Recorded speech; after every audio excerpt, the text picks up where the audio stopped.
আর অন্যদিকে অভিষেক বন্দ্যোপাধ্যায়ের পূর্ব ঘোষিত কর্মসূচি অনুযায়ী রানাঘাটে সবার পরই তিনি ঠাকুরনগরে পৌঁছে যান। সেখানে তিনি পুজো দেন, সাধারণ মানুষের সঙ্গে কথা বলেন। হেলিকপ্টারে করে প্রথমে বনগাঁয় পৌঁছন এবং সেখান থেকে সড়ক পথে পৌঁছে যান ঠাকুরনগরে।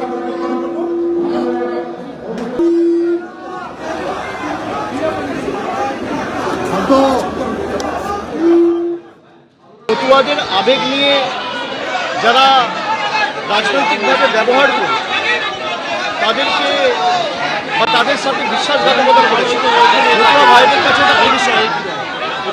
আমি তাই বলে এসেছি যে প্রধানমন্ত্রী এসে যে কথাগুলো বলে গেছে একটাও কথা রাখেনি। প্রধানমন্ত্রী যে কথাগুলো বলে গেছিল রানাঘাট বা বনগাঁয়ে সভা করতে এসে, ধরুন ওই NH-12 বড়জাগুলিয়া অবধি রাস্তার সম্প্রসারণ থেকে শুরু করে কল্যাণীতে এইমস যা এখনও পুরোপুরি ফাংশনাল হয়নি, মতুয়া ভাইদের নিঃশর্ত নাগরিকত্ব দেওয়ার কথা, তারা যদি অবৈধ হয় তাহলে আপনিও অবৈধ। আর এখন নাগরিকত্ব করতে গেলে পাসপোর্টের কপি, ভিসার ডিটেলস, হয় নিঃশর্ত নাগরিকত্ব দেবেন নইলে গদি ছাড়বেন। আর যারা মতুয়া ভাইদের ভাবাবেগে রাজনৈতিক স্বার্থে ব্যবহার করে নিজেদের স্বার্থ চরিতার্থ করতে চায়, আগামী দিন বনগাঁ এবং রানাঘাট এবং এই এলাকার মানুষ আজকে যে স্বতঃস্ফূর্ততা রাস্তায় আপনারা লক্ষ্য করেছেন, মিডিয়ার প্রতিনিধিরা ছিল, স্বতঃস্ফূর্ত মানুষের যে বাঁধন ছাড়া উচ্ছ্বাস, আজকে মানুষকে তো আটকে রাখা যায় না, মানুষের ভালোবাসা তো আটকে রাখা যায় না।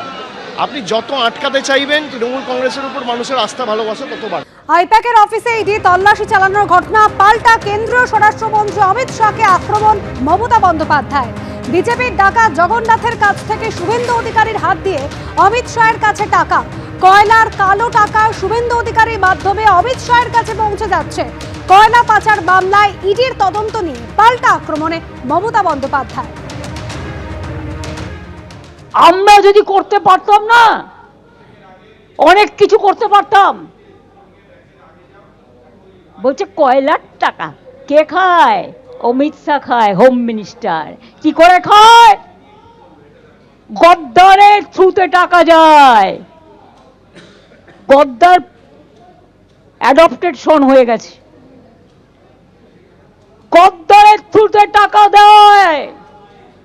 সাথে আছে এক জগন্নাথ, জগন্নাথ ধামের জগন্নাথ নয়, পুরীর জগন্নাথ নয়, বড় ডাকাত জগন্নাথ বিজেপির। জগন্নাথের থ্রুতে টাকা যায় শুভেন্দু অধিকারীর কাছে, আর শুভেন্দু অধিকারীর থ্রুতে টাকা যায় অমিত শাহর কাছে। কিছুক্ষণ আগেই প্রতিবাদ মিছিল করেছেন মমতা বন্দ্যোপাধ্যায়। একেবারে মিছিল শেষে সভায় বক্তব্য রাখেন এবং সেই সভা থেকে কেন্দ্রীয় স্বরাষ্ট্রমন্ত্রী অমিত শাহকে আক্রমণ সারিয়েছেন মমতা বন্দ্যোপাধ্যায়। তিনি বলছেন কয়লার কালো টাকা শুভেন্দু অধিকারীর মাধ্যমে অমিত শাহের কাছে পৌঁছে যাচ্ছে। কয়লা পাচার মামলায় ইডির তদন্ত নিয়ে এভাবেই আক্রমণ সারিয়েছেন মমতা বন্দ্যোপাধ্যায়।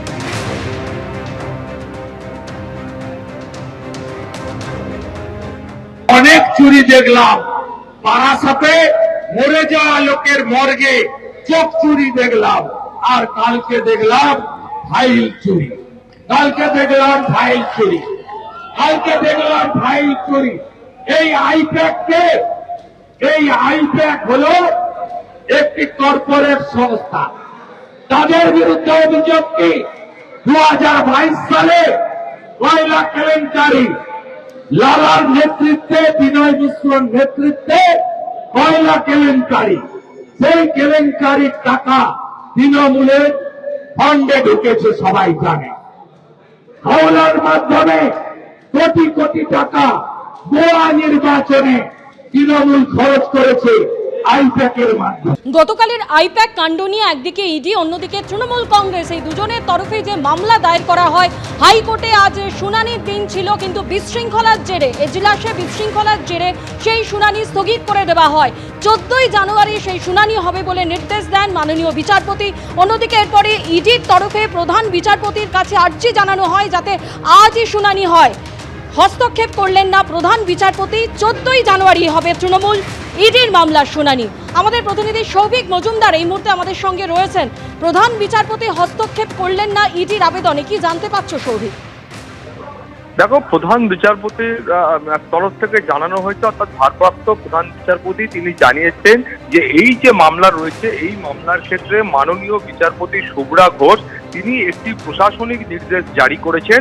ফলে সেই নির্দেশের ক্রমে এই মামলার শুনানি 14ই জানুয়ারি স্থির করা হয়েছে। ফলে সেই প্রশাসনিক নির্দেশের উপর এই মুহূর্তে হস্তক্ষেপ করার কোনো রকম অবকাশ নেই, বা সেই নির্দেশের উপর হস্তক্ষেপ করার আদৌ কোনো প্রয়োজন রয়েছে বলে মাননীয় ভারপ্রাপ্ত প্রধান বিচারপতি মনে করছেন না। ফলে ইডির তরফে যে আবেদন করা হয়েছিল যে আজই জরুরি ভিত্তিতে শুনানি করা হোক এবং এই মামলা মাননীয় বিচারপতি শুভ্রা ঘোষের এজলাস থেকে সরানো হোক বা বিচারপতি বদল করা হোক, সেই আবেদনের ক্ষেত্রে কোনো রকম হস্তক্ষেপ আজকে মাননীয় ভারপ্রাপ্ত প্রধান বিচারপতি করেনি। ফলে একেবারে নির্ধারিত দিনে অর্থাৎ 14ই জানুয়ারি এই মামলার শুনানি হবে, সেটাই এখনো পর্যন্ত স্থির রয়েছে। তুমি জানো যে এই মামলা ঘিরে আজকে কলকাতা হাইকোর্টের 5 নম্বর এজলাসে বেনজির বিশৃঙ্খলা দেখা যায় এবং এই বিশৃঙ্খলা একটা সময় এমন পর্যায়ে পৌঁছয় যে মাননীয় বিচারপতি শুভ্রা ঘোষ তিনি এজলাস ছেড়ে বেরিয়ে যান এবং তিনি এজলাস ছেড়ে বেরিয়ে যাওয়ার আগে পর্যন্ত তিনি বারবার আইনজীবী এবং অন্যান্য যে সমস্ত ব্যক্তি যারা এজলাসে উপস্থিত ছিলেন, যারা এই মামলার সঙ্গে কোনোভাবে সম্পর্কযুক্ত নন, তাদেরকে তিনি বারবার অনুরোধ করেছিলেন যে এজলাস ছেড়ে দেওয়ার জন্য বা খালি করার জন্য। কারণ মাননীয় বিচারপতি বলেছিলেন যে এইভাবে যদি হই হট্টগোল হয় তাহলে তার পক্ষে এই মামলার বিচার প্রক্রিয়া সুশৃঙ্খলভাবে সংগঠিত করা কার্যত অসম্ভব হয়ে দাঁড়াচ্ছে। কিন্তু তারপরেও যারা সেই সময় এজলাসে উপস্থিত ছিলেন তাদের কারোর মধ্যে কোনো রকম প্রতিক্রিয়া দেখা যায়নি বা সেই ভিড় কমার বিন্দুমাত্র লক্ষণ ছিল না।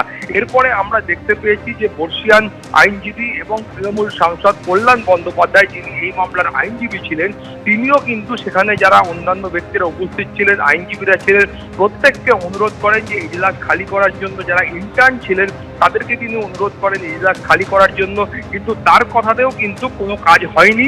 কেউ এজলাস ছেড়ে বেরোননি, দু একজন বেরোবার চেষ্টা করেছিলেন, কিন্তু একেবারে ভিড়ের চাপে সেই সময় এজলাসের ভেতরে কার্যত কিন্তু অন্য জায়গায় যাওয়ার কোনো অপশন বা বিকল্পও কিন্তু ছিল না। ফলে তারপরেই আমরা দেখতে পাই মাননীয় বিচারপতি শুভ্রা ঘোষ তিনি এজলাস ছেড়ে বেরিয়ে যান এবং তিনি একটি প্রশাসনিক নির্দেশ দেন যে মামলার শুনানি 14ই জানুয়ারি পর্যন্ত মুলতুবি করা হচ্ছে, ওদিনকে পরবর্তী শুনানি। এরপর আমরা দেখলাম যে ইডির আইনজীবীরা তারা কিন্তু ফের তৎপর হলেন এবং তারা একটি ইমেল করলেন মাননীয় ভারপ্রাপ্ত প্রধান বিচারপতির কাছে এবং সেই ইমেলে তারা বললেন যে অবিলম্বে আজকেই যেন এই মামলার জন্য বিশেষ একটি বেঞ্চ গঠন করে সেখানে শুনানি হয় এবং যেন এই মামলার ক্ষেত্রে বিচারপতি বদল করা হয়, অর্থাৎ এই মামলা যেন মাননীয় বিচারপতি শুভ্রা ঘোষের এজলাস থেকে অন্যত্র সরানো হয়, সেই আবেদনও তারা করেছিলেন। কিন্তু কিছুক্ষণ আগেই আমরা জানতে পেরেছি যে মাননীয় প্রধান বিচারপতির তরফ থেকে সেই আবেদন খারিজ করা হয়েছে, অর্থাৎ মাননীয় বিচারপতি শুভ্রা ঘোষ তিনি যে নির্দেশ দিয়েছিলেন সেই নির্দেশই কিন্তু এখনো পর্যন্ত বহাল থাকছে। ধন্যবাদ সৌভিক। সাহেব যথেষ্ট চেষ্টা করেছিল, একটু হই হচ্ছিল, তা সেই জন্য জজ সাহেব আজ শুনলেন না, বললেন না আমি এইভাবে মামলা শুনি না। 14 তারিখে রেখেছি, আমি নিজে রিকোয়েস্ট করেছি জজ সাহেব সে আমি আর কি করবেন, সে কি করবেন, কত লয়ার ঢুকে গেছে, জজ সাহেব শুনতে চাননি এইটাই আমি বললাম। কিন্তু আমি তার মানে বলছি না যে এটা বিশৃঙ্খলা বা শৃঙ্খলা, সেটা জজের ব্যাপার, জজ ডিসাইড করবে। এবিপি আনন্দ এগিয়ে থাকে, এগিয়ে রাখে।